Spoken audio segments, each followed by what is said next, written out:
That Sinai they given you over in Egypt is not the Mount Sinai. The Mount Sinai is actually in Saudi Arabia's territory. And I can easily tell people where it's at because you can't get there anyway right now without some serious trouble. So it doesn't matter if you know where it is. You can't get there right now. The guy that did go there got arrested. And especially if our people start popping up there, you can forget it.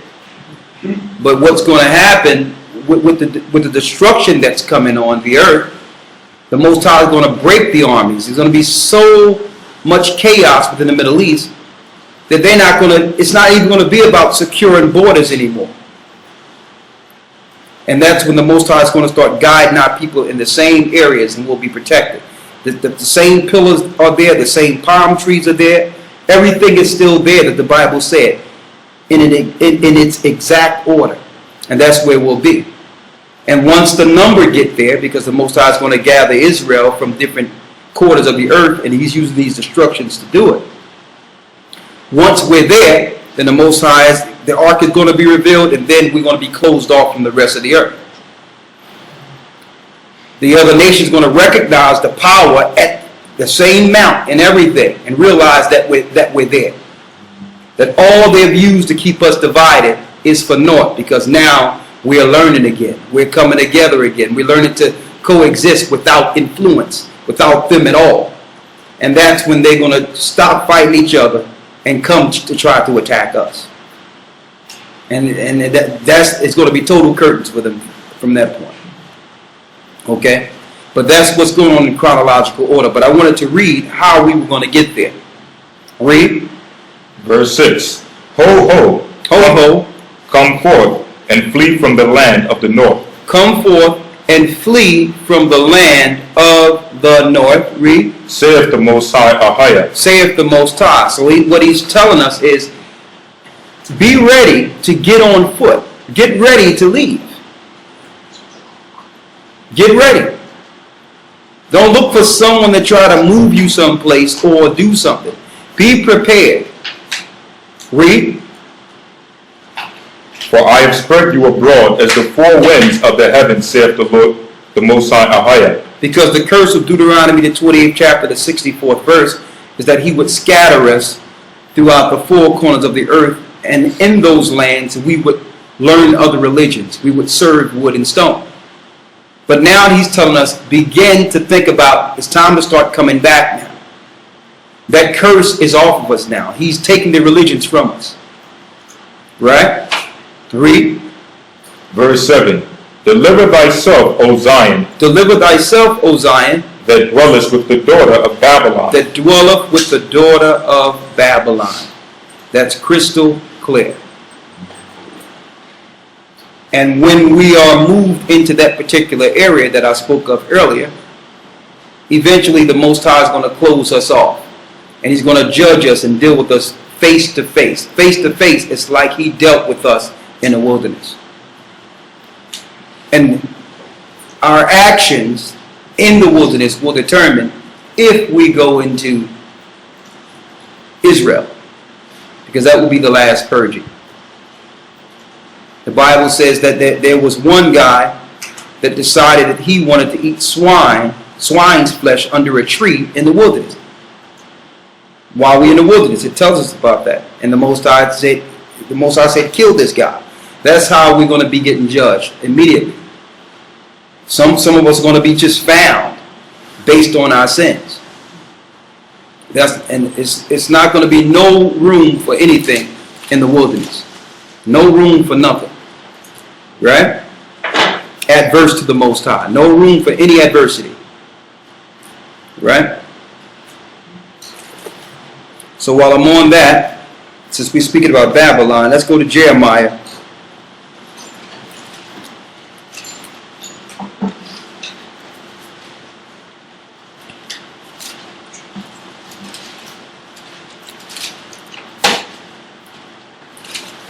Jeremiah 51.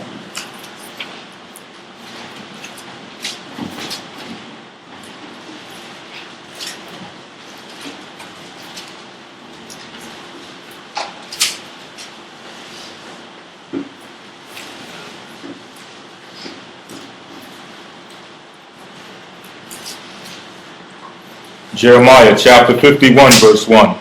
Thus saith the Most High Ahia, Behold, I will raise up against Babylon, and against them that dwell in the midst of them, that rise up against me a destroying wind, and will send unto Babylon fanners that shall fan her, and shall empty her land.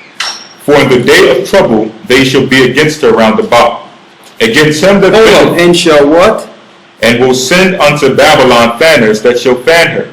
Fanners. Fanners is fanning the wind against the fire, keeping the fire burning. Read. And shall empty her land. And shall empty her land. Go ahead. For in the day of trouble they shall be against her round about. Verse 3. Against him that bendeth, let the archer bend his bow, and against him that lifteth, let his lifteth up himself in his brigandine. And spare ye not her young men, destroy ye utterly all her host. Thus the slain shall fall in the land of the Chaldeans, and they that are thrust through in her streets. For Israel hath not been forsaken. So this is why the Most High is going to destroy Babylon, because Israel have not been forsaken. Okay? He didn't forget his people. He never forgot the children of Israel. We have forgotten ourselves. And the nations will never teach us of ourselves, the majority of them. But he never forgot us. Read. Verse 5. For Israel hath not been forsaken, nor Judah of his God, of the Most High Ahia of hosts, through their land, or though their land was filled with the sin against the Holy One of Israel. Because that's what they tell you. Israel sinned against the Most High, and the Most High did away with his people. But they tell you in the Bible, even though our land was filled with sin, he never forgot us. Therefore, he sent his Son for our sin as an opportunity for us to come back again as a people, so that the children of Israel could come back. Read. Verse 6. Flee out of the midst of Babylon. There it is again. And deliver every man his soul. Be not cut off in her iniquity. For this is the time of the Most High Ahia's vengeance. So it says don't get caught up in the sin of her either. Flee from her and don't get cut off in her iniquity. The more time go by, the more evil she becomes. Now everyone, it's regular to get caught up into the sins of Babylon. It's almost normal. Okay, now homosexuality is at an all-time high. That's being aimed towards our people.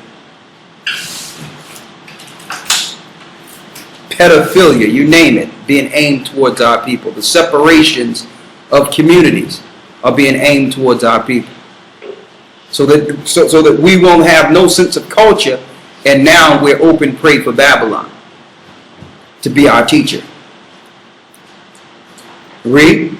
He will render unto her a recompense. Verse 7. Babylon hath been a golden cup in the Lord's hand, that made all the earth drunken. The nations have drunken of her wine. Therefore the nations are mad. All nations have drunken of the wine, the sin of Babylon, and now all the other countries who once had morality are out of their minds too. Just think about it. Look what China was and how much honor Asia had at one time. It was an honorable country. Now they running around with three-piece suits, total corporate jackals, killing their own people, eating babies over there now. They're mad. You can go over into these areas and order baby soup. They done lost their mind, linking in with Babylon. I remember the women used to be very honorable of the Asians. They would come over and you would hardly not say much. They were very nice, and now look at them. They sit in punk rock hair, running around looking. They got Americanized. Same with all people. All nations have gotten mad now. Read. Verse 8. Babylon is suddenly fallen and destroyed. Howl for her. Take balm for her pain. If so, she may be healed. It says, take balm for her pain. If so, be she may be healed. If so, be she may be healed. And she can't be healed. So you can't take balm for her. You notice how the church is saying, well, pray for the country, pray for the president, and pray for the nation. There's no prayer for Babylon. Forget about it. Don't waste your prayer. She's already prophesied to be destroyed. There's no prayer. Pray for your people. Pray for the innocent who've been destroyed by the hands of Babylon. Read. Verse 9. We would have healed Babylon, We would have healed Babylon, but she is not healed. but she's not healed. She don't want to be healed. Why? Because she don't want to hear the law of the Most High. Not only is Babylon evil, now she's sending out her lieutenants to make the rest of the world evil. Just the other day, we on the radio show till early in the morning, speaking to a gay pastor in Jamaica who was sanctioned by his so-called gay high priest in Florida. From America, sending gay pastors into Jamaica now. And not only was he a gay pastor, he's teaching at a seminary theologian college. With no shame. So not only is Babylon wicked within herself, she sends out more wickedness to other countries. Right? And I'm speaking to this guy. I can't get this conversation out of my mind with this guy. Because he didn't believe anything in the Bible. But he was a Christian theologian teacher. And he likened the sin of him playing with another man's behind to somebody having a shirt on with two different linens. He equated that as the same sin.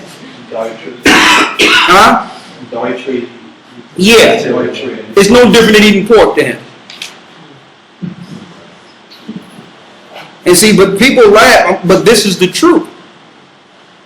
This is what happens when you allow Babylon to thrive. And the Most High says, you can't, listen, the more you pray for this country, the more evil, the more she'll show you, listen, what are you praying for me for? I'm Babylon, don't you know this? So they done sent gay pastors to Jamaica. They sent gay pastors into Africa now. And told Africa that we're going to cut off your resources if you don't accept the homosexual lifestyle. Right?